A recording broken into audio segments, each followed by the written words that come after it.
double ministère et je vais juste le présenter rapidement et ensuite nous prierons. Le ministère du Saint-Esprit aux croyants. Numéro 1.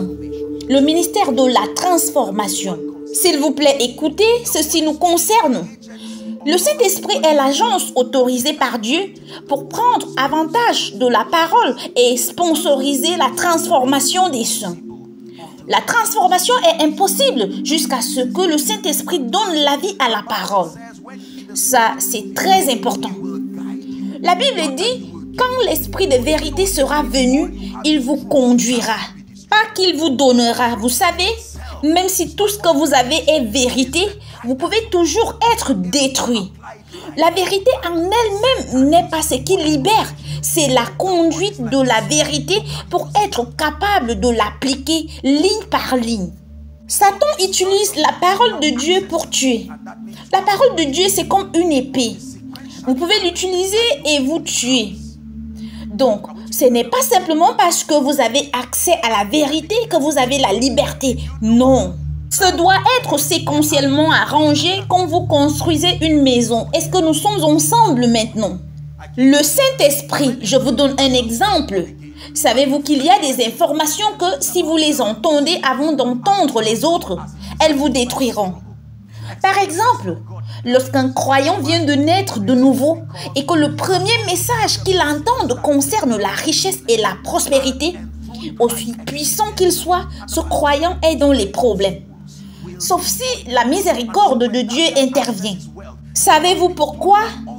La raison est qu'il n'a pas reçu les messages qui apportent la mort à la chair et qui intronisent le triste de manière expérimentale. Et la Bible dit que la prospérité des insensés les détruit.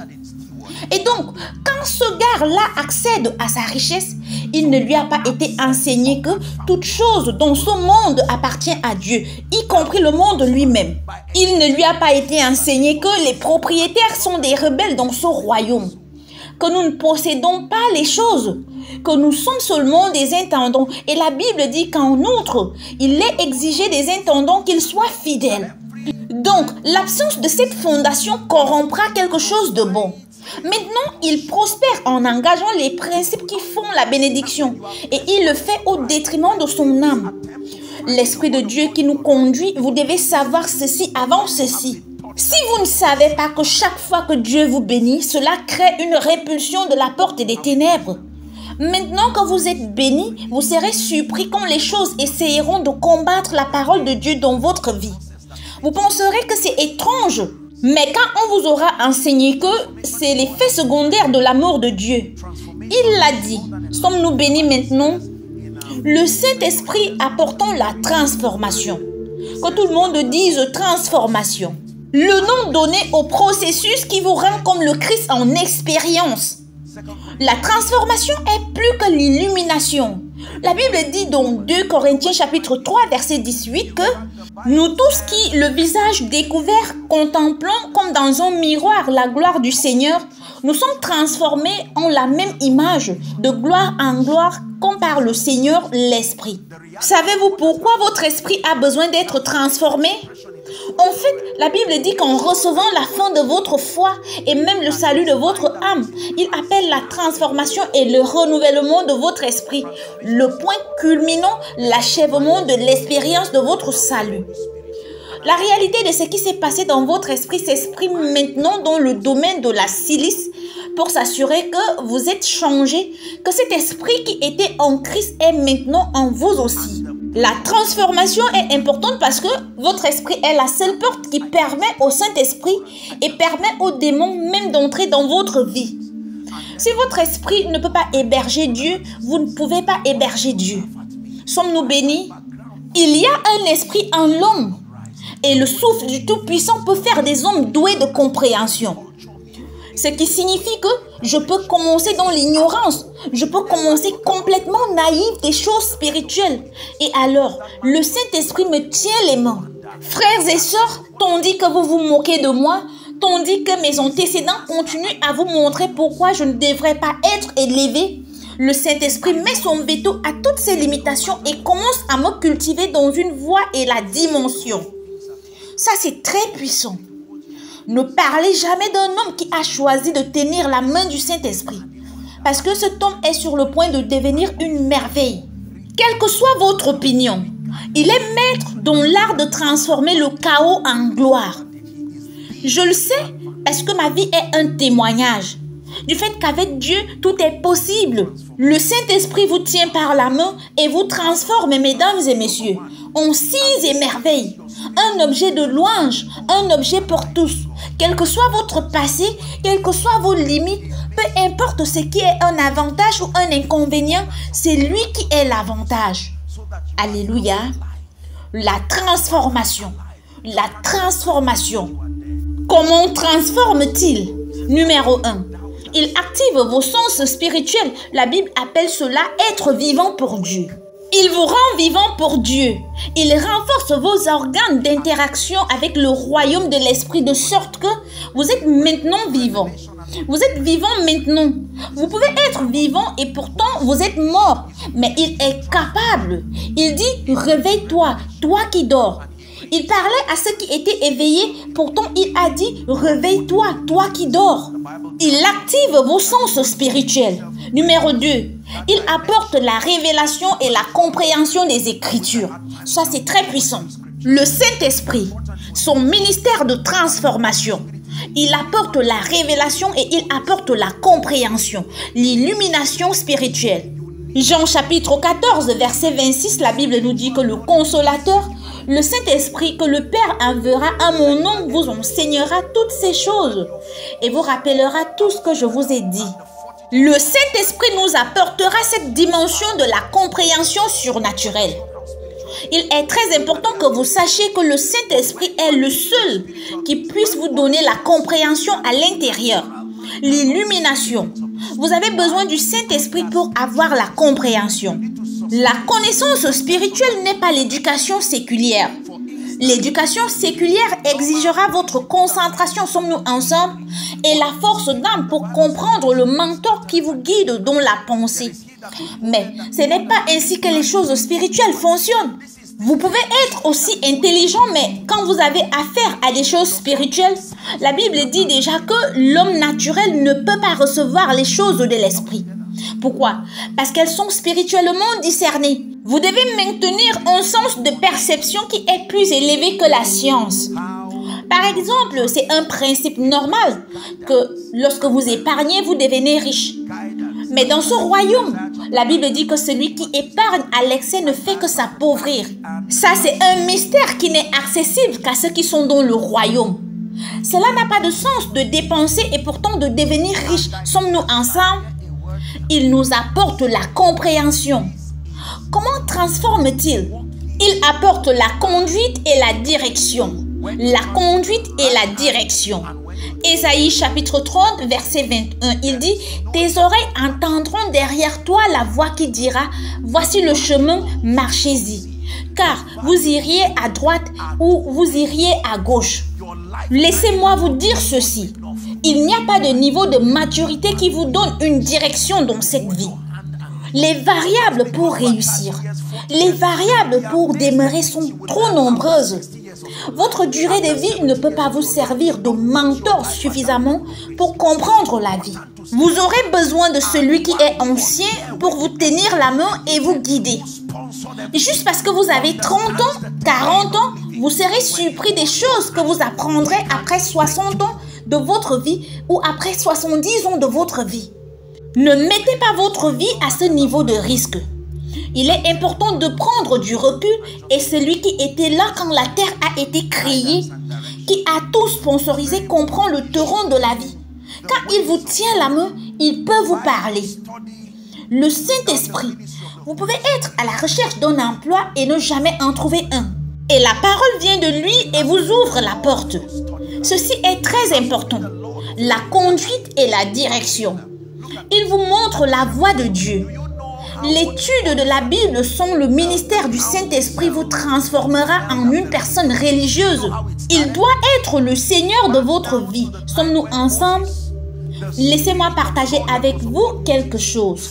Savez-vous comment ce que nous appelons le Sanhédrin, le Conseil des anciens, les religieux, savez-vous comment cela a commencé à l'époque de Moïse? L'Esprit de Dieu qui était sur Moïse est tombé sur 70 anciens. Sommes-nous des étudiants de la Bible? Souvenez-vous que ça a commencé par le Saint-Esprit, pas avec le rouleau. Ça n'a pas commencé avec les commandements. Le Saint-Esprit est venu sur 70 anciens afin qu'ils soient en mesure d'apporter de l'aide à Moïse. Mais au fil du temps, ils ont retiré le Saint-Esprit du tableau.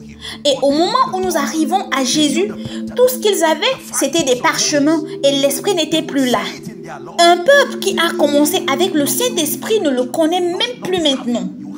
Mais ils connaissaient la Torah, ils connaissaient le Pentateuque, les 5 livres de Moïse. Ils le disaient dans leur loi.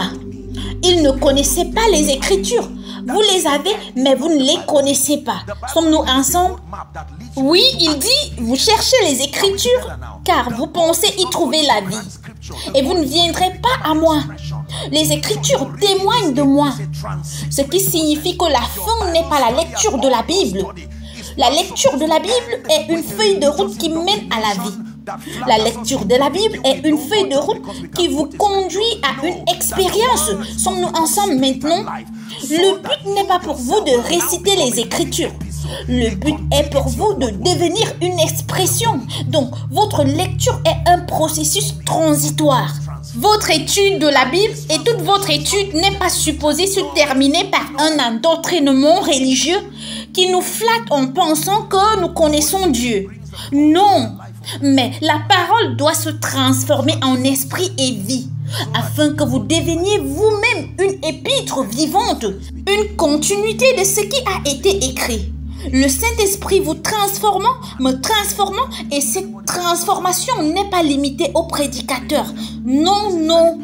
Le Saint-Esprit apporte la culture et la vie au paradis à l'homme. Il vous transforme de telle sorte que vous ne ressemblez plus à l'ancien vous. Il y a une différence entre le vous d'avant et le vous de maintenant. Il secoue votre limitation et vous amène à ce point. Que tout le monde dise la transformation. Alléluia. Ça, c'est très puissant. Les apôtres ont été transformés à cause du ministère du Saint-Esprit. J'ai trouvé mon serviteur David. Et l'Esprit de Dieu est venu sur David et l'a transformé en signes et prodiges. Il n'y a rien que le Saint-Esprit ne puisse faire quand son ministère l'autorise. Sommes-nous ensemble? Le ministère de la transformation.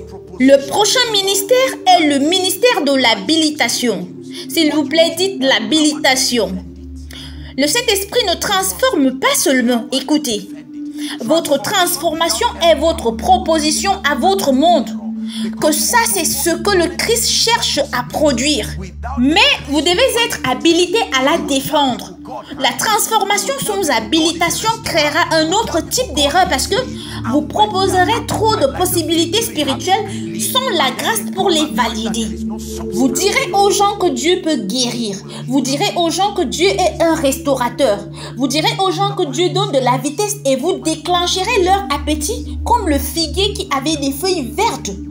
Et puis ils viennent et découvrent qu'il n'y a pas de substance à votre communication. Vous aurez besoin de puissance. Écoutez-moi, la Bible dit, et tu me donnes la force du buffle. Je suis arrosé d'une huile fraîche. Je vous soumets, cher peuple de Dieu, qu'il y a beaucoup de vantardise dans le corps du Christ, sans la grâce nécessaire pour la défendre. C'est pourquoi notre discours devient bientôt une nuisance pour la société. Nous proposons trop de choses et nous organisons des services et rien ne se passe. Nous disons aux gens que Dieu est capable de faire ceci, Dieu est capable de faire cela. Nous vivons dans une génération qui n'est pas seulement loyale, mais qui a besoin de résultats. Elle a besoin de vrais résultats. Laissez-moi vous dire que cette génération a besoin de vrais résultats. Nous devons être capables de faire en sorte que la parole devienne chère, afin que nous puissions contempler la gloire. Si Dieu prospère, que nos vies le montrent. Si Dieu apporte la vitesse, que nos vies le montrent. Si Dieu restaure, que nos vies le montrent. Sommes-nous ensemble maintenant? Quand Moïse s'est tenu devant Pharaon, il n'a pas parlé longtemps. Il lui a juste dit qu'il a envoyé et le bâton a continué à parler. Il doit y avoir quelque chose dans votre vie qui continue à parler même quand vous êtes silencieux. Il y a trop de bavardage. Dieu peut élever, Dieu peut oindre. Chers frères et sœurs, l'onction du Saint-Esprit est une autorisation. Ça légitime votre opération. C'est une ordination dans les possibilités du Christ. Il est vrai que le Saint-Esprit donne du pouvoir. Il donne du pouvoir à l'homme d'affaires. Il donne du pouvoir à l'homme de Dieu. Il donne du pouvoir à un étudiant. Il donne du pouvoir à n'importe qui. Mais nous avons rejeté ce ministère de pouvoir. Écoutez, j'ai noté quelque chose ici. La confession de l'Écriture sans la présence de la puissance du Saint-Esprit n'est que de la simple psychologie. La force de nos paroles est l'Esprit Saint. Que nous libérons des paroles qui contiennent l'esprit et la vie. Nous ne sommes pas seulement des faiseurs de bruit. Sommes-nous ensemble? Le ministère du Saint-Esprit. Ésaïe chapitre 61 versets 1 à 4. La prophétie messianique qui s'applique à l'Église prophétiquement. L'Esprit du Seigneur, l'Éternel est sur moi. Car l'Éternel m'a oint et ensuite il commence à énumérer les choses qu'il m'a oint pour faire. Il dit, il m'a envoyé pour guérir ceux qui ont le cœur brisé, pour proclamer aux captifs la liberté et aux prisonniers la délivrance, pour publier une année de grâce de l'Éternel et un jour de vengeance à notre Dieu, pour consoler tous les affligés, pour accorder aux affligés de Sion, pour leur donner un diadème au lieu de la cendre, une huile de joie au lieu du deuil, un vêtement de louange au lieu d'un esprit abattu, afin qu'on les appelle les térébintes de la justice, une plantation de l'Éternel pour servir à sa gloire. Jean chapitre 15 verset 8. Il dit, si vous portez beaucoup de fruits, c'est ainsi que mon Père sera glorifié et que vous serez mes disciples. S'il vous plaît, dites résultat. Vous devez crier pour des résultats surnaturels. Qu'il y a trop de choses naturelles. Les gens n'en auront besoin que si c'est l'œuvre du Seigneur.